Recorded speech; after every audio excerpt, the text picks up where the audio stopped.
मेरे प्रिय दोस्तों नमस्कार। आज फिर से IITI ज्ञान ट्यूब में आपका स्वागत है।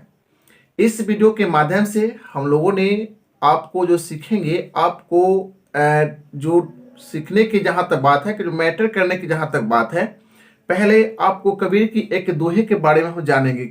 ऐसे हमारे मन में यह विचार आया कि आपको पहले एक कबीर की जो दोहे है उसके बारे में आपको ज्ञात करा दिया जाए, और ऐसे आप जानते भी होंगे, थोड़ा सा उसको तरोताजा कर लिया जाए, क्योंकि हमें इस दोहे से बहुत ही सीख अच्छा मिलता है। ठीक है, क्योंकि आपको पता होना चाहिए कि हमें जो भी आपको सिखाने वाले, जो हम जब धरती पे हम लोग आए हैं, तो उस धरती के आने के बाद हमें जैसे माता पिता जन्म दिया, और माता पिता से जो भी हमें प्रेरणा भेटता है, बड़े भाई से प्रेरणा भेटता है, ठीक है, अपने साथी से प्रेरणा भेटता है, ठीक है, और अपने गुरु जी से प्रेरणा भेटता है, तो उसको बारे में थोड़ा सा इस दोहे में आपको रहस्यमय बातें आपको कहा गया है। तो इस दोहे को आप देख लीजिए, जो बोर्ड पे आपको दिया गया है। ठीक है, इस दोहे में आपको देख लीजिए क्या लिखा हुआ है कि आपको गुरु गोविंद दोहु खड़े काके लागू पाए, ठीक है, बलिहारी गुरु आपने गोविंद दियो मिलाए, ठीक है, मिलाया। तो इस तरह से आपको यह दोहे है, और इसका क्या मीनिंग कर रहा है उस मीनिंग के बारे में आप समझ लीजिए।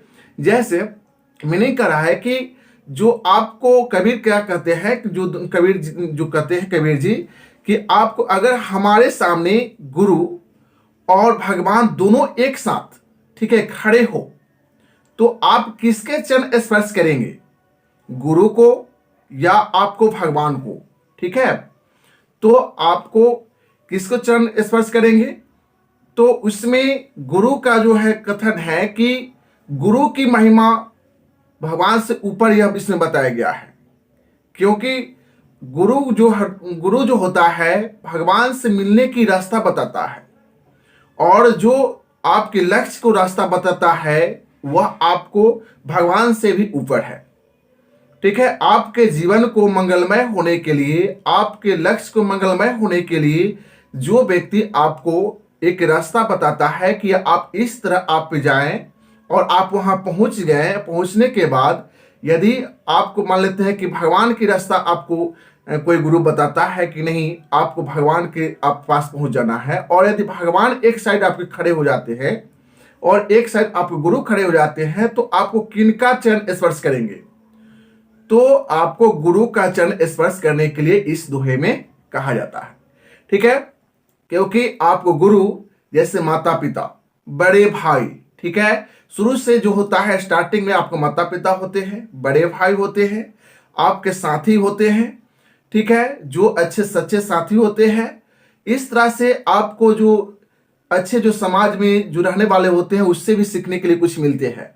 ठीक है, तो वो सभी जो होते हैं, जो गुरु जो आपको दिशा निर्देशक जो होते हैं, वह आपको भगवान से भी बड़े होते हैं, भगवान से भी आपको बड़ा काम करते हैं। ठीक है, इसलिए आपको गुरु का ही चरण स्पर्श करना चाहिए। देखिए, ये भावुक बनाने वाला आपको यह दोहे है, इसलिए इस दोहे को हमने आपके पास रखें, आपके सामने रखें, और इस वीडियो के माध्यम से बताएं। चलिए, आपको हम आते हैं इस वीडियो में, बताते हैं कि आपको समझिए कि इस क्वेश्चन नेक्स्ट हम क्या क्या लेंगे। ठीक है, तो क्वेश्चन जो लेंगे उसको नोट आप कर लीजिए। जो हम आपको अभी क्वेश्चन जो लेंगे उस अभी क्वेश्चन में आप देख लीजिए कौन कौन से अब चैप्टर से लेंगे। जैसे गेज में आपको जो पिछले वीडियो में भी हम लिए थे, ठीक है, इस वीडियो में भी लेंगे। ठीक है, गेज में आपको स्लिप गेज से आपको यह क्वेश्चन रहेगा। ठीक है, स्लिप गेज से आपको यह क्वेश्चन रहेगा। नेक्स्ट जो आपको जो क्वेश्चन लेंगे वह आपको लैपिंग, ठीक है, जो सरफेस फिनिश से आपको रहेगा, लैपिंग सरफेस फिनिश से। ठीक है, तो आपको जो लैपिंग से जो क्वेश्चन रहेगा, ठीक है, जो सरफेस फिनिश से रहेगा।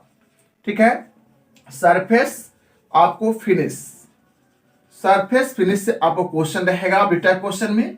उसको बाद है आपको सरफेस फिनिश के बाद आपको जैसे हीट एंड ट्रीटमेंट से भी क्वेश्चन आपको रहेगा, जिसको पैक करवाइजिंग से क्वेश्चन रहेगा, हीट एंड ट्रीटमेंट। ठीक है, हीट एंड ट्रीटमेंट से भी क्वेश्चन रहेगा आपको, हीट एंड ट्रीटमेंट जो आपको पैक करवाइजिंग, हीट एंड ट्रीटमेंट के अंतर्गत आपको पैक करवाइजिंग पैक कार्बोराइजिंग कार्बोराइजिंग आपको क्वेश्चन रहेगा पैक कार्बोराइजिंग से। तो इस तरह से अब एक टाइप क्वेश्चन में आपको ये सभी आपको टॉपिक से आपको रहेगा या सभी आपको चैप्टर से आपको रहेगा, ठीक है। तो इस तरह से हम आपको समझे कि इस क्वेश्चन पे आते हैं और आप पूरे वीडियो को आप देखें, अच्छी तरह उसको सोल्व करें और अच्छे से अच्छे मार्क्स आप लाएं, ठीक है। चलिए हम आते हैं क्वेश्चन पर। क्वेश्चन नंबर आप देखेंगे, आपको 6 क्वेश्चन नंबर देख लीजिए। क्वेश्चन नंबर 6 में क्या करा है कि स्लिप गेज को साफ करने के लिए किस मटेरियल का उपयोग किया जाता है, ठीक है। स्लिप गेज का तो आपको कार्बन टेट्राक्लोराइड से आपको साफ किया जाता है, ठीक है। कार्बन टेट्राक्लोराइड से साफ किया जाता है और उसको बाद आपको पेट्रोलियम जेली का कार्बन टेट्राक्लोराइड के साफ करने के बाद उसको पेट्रोलियम जेली से उसको फिर लगाया जाता है उस पर, ताकि आपको जंग कम लगे, ठीक है। तो ऑप्शन में देख लीजिए, इसमें आपको क्या है, मोम है, ठीक है। ऑप्शन बी है आपको मिट्टी का तेल है, ऑप्शन सी है घुलनशील तेल है और ऑप्शन डी है कार्बन टेट्राक्लोराइड, ठीक है। तो इसमें आपको कार्बन टेट्राक्लोराइड ही आंसर होगा, आपको ऑप्शन डी, ठीक है। ऑप्शन डी नंबर इसका आंसर हो जाएगा कार्बन टेट्राक्लोराइड, ठीक है। चलिए नेक्स्ट क्वेश्चन पे हम लोग देखते हैं। देखिए क्वेश्चन नंबर आप देखेंगे, क्वेश्चन नंबर आपको 7 नंबर देख लीजिए। क्या करा है कि किस सामग्री को चार्ज करने के बाद लैपिंग प्लेट को धोना है। तो लैपिंग से आपको यह क्वेश्चन दिया गया है, तो पहले आपको लैपिंग क्या है उसके बारे में हम लोग जान लेते हैं। ऐसे लैपिंग प्लेट को धोने के लिए आपको केरोसिन होता है, ठीक है। केरोसिन मिट्टी का तेल आपको होता है, ठीक है। ऑप्शन जो इसका आंसर हो जाएगा आपको बी, ठीक है। इसका आंसर जो हो जाएगा आपको बी होगा। लेकिन आप यह जान लीजिए लैपिंग क्या है, क्योंकि आपको तरोताजा हो जाएगा, ठीक है। इसके बारे में आप जान लीजिए कि लैपिंग क्या है। तो लैपिंग एक फिनिशिंग का अंतिम क्रिया होता है, ठीक है। लैपिंग जो होता है फिनिशिंग के अंतिम क्रिया होता है, समझ रहे हैं। तो लैपिंग एक फिनिशिंग का अंतिम क्रिया होता है जो ग्राइंडिंग के बाद किया जाता है इसको, ठीक है। ग्राइंडिंग के बाद किया जाता है आपको लैपिंग। और लैपिंग प्लेट को आपको चार्जिंग करने के लिए, ठीक है, उस पर आपको चार्जिंग करने के लिए केरोसिन तेल से आपको क्या किया जाता है, आपको उसको साफ किया जाता है, ठीक है। तो आपको केरोसिन तेल होगा, आपको ऑप्शन बी नंबर इसका आंसर हो जाएगा। चलिए नेक्स्ट क्वेश्चन पे हम लोग आते हैं। क्वेश्चन नंबर आप देखेंगे, क्वेश्चन नंबर आपको 8 देख लीजिए। क्वेश्चन नंबर, स्लिप गेज को जंग से बचाने के लिए किस सामग्री का उपयोग किया जाता है, ठीक है। तो आपको पता होना चाहिए कि जब स्लिप गेज का उपयोग करते हैं तो उसके उपरांत कार्बन टेट्राक्लोराइड से साफ कर लेते हैं और फिर उसको पेट्रोलियम जेली से आप पेट्रोलियम जेली लगाते हैं, ठीक है, ताकि जंग उस पर नहीं लगे, ठीक है। तो आपको आंसर हो जाएगा डी, ठीक है। क्वेश्चन नंबर आप देखेंगे कि आपको 9 क्वेश्चन नंबर, ठीक है। तो इस क्वेश्चन नंबर में विशेष आयाम के लिए स्लिप गेज का निर्माण करने की प्रक्रिया क्या है, ठीक है। तो इसमें ऑप्शन जो देख लीजिए कि विशेष आयाम के लिए करा है, ठीक है, blunt of the slip gauge for particular dimension. तो आपको पता होना चाहिए कि आपको स्लिप गेज जो होता है आपको भारतीय स्टैंडर्ड के अनुसार आपको 3 प्रकार से होते हैं, 3 ग्रेडों में होता है, जो ग्रेड ओ, ग्रेड 1 और ग्रेड सेकेंड, ठीक है। तो आपको ग्रेड ओ जो होता है, ग्रेड सेकेंड जो होता है और ग्रेड थर्ड, ठीक है। तो ग्रेड थर्ड में जो आप थर्ड है, तो इस सभी में आपको जो ओ जो होता है अत्यधिक शुद्ध में बना होता है, ठीक है। ओ जो होता है सबसे अधिक शुद्ध में होता है। सेकेंड जो होता है आपको सेकेंड जो होता है उससे आपको कम शुद्धता में होता है और इससे कम शुद्धता में यह होता है। जो वर्ड्स ऑफ प्रयोग होने वाला होता है सेकेंड थर्ड ग्रेड में आता है और यह इंस्पेक्शन ग्रेड में होता है, जो इसको आपको थर्ड वाले ग्रेड को चेक करता है और इसको चेक करने के लिए आपको ओ ग्रेड होता है, ठीक है। तो इस तरह से आपको ग्रेड को आपको चेक करके आता है और यह कहा है कि विशेष आयाम के लिए स्लिप गेज का निर्माण की प्रक्रिया क्या है। तो ऑप्शन देख लीजिए, ऑप्शन के अनुसार जो ऑप्शन ए है सबसे बड़ी स्लिप गेज के साथ रिंगिंग शुरू करें, ये नहीं होगा। ब्लॉक की अधिकतम संख्या, ये भी नहीं होगा। और ऑप्शन सी देख लीजिए जो विशेष आपको बारे में है, तो देख लीजिए ग्रेड ओ एक्यूरेसी के साथ निर्मित, तो यही हो जाएगा आपको ऑप्शन सी नंबर इसका आंसर होगा। ऑप्शन डी है कि छोटे स्लिप गेज की रिंगिंग शुरू करें, तो यह भी नहीं होगा। ऑप्शन सी ही इसका आंसर होगा, ठीक है। नेक्स्ट क्वेश्चन पे हम लोग आते हैं। देखिए क्वेश्चन नंबर आप 10 देख लीजिए। क्वेश्चन नंबर यह 10 है और यह आपको गेज का एक चित्र दिया हुआ है, ठीक है। यह चित्र दिया हुआ है गेज का इस गेज का चित्र में आपको इसके बारे में समझिए कि आपको यह कौन से गेज है। तो यह गेज आपको एडजस्टेबल कैलिपर गेज इसको बोलते हैं, एडजस्टेबल कैलिपर गेज इसको कहते हैं। तो एडजस्टेबल कैलिपर गेज का जो आकृति आप देख रहे हैं कि अंग्रेजी के अक्षर सी की आकृति है ना, अंग्रेजी के अक्षर सी की आकृति के यह लिया हुआ है। और इसमें आपको गो एनविल और नो गो एनविल होता है, जिसमें आपको यहाँ देख रहे हैं गो एनविल और नो गो एनविल आपको दिया हुआ है।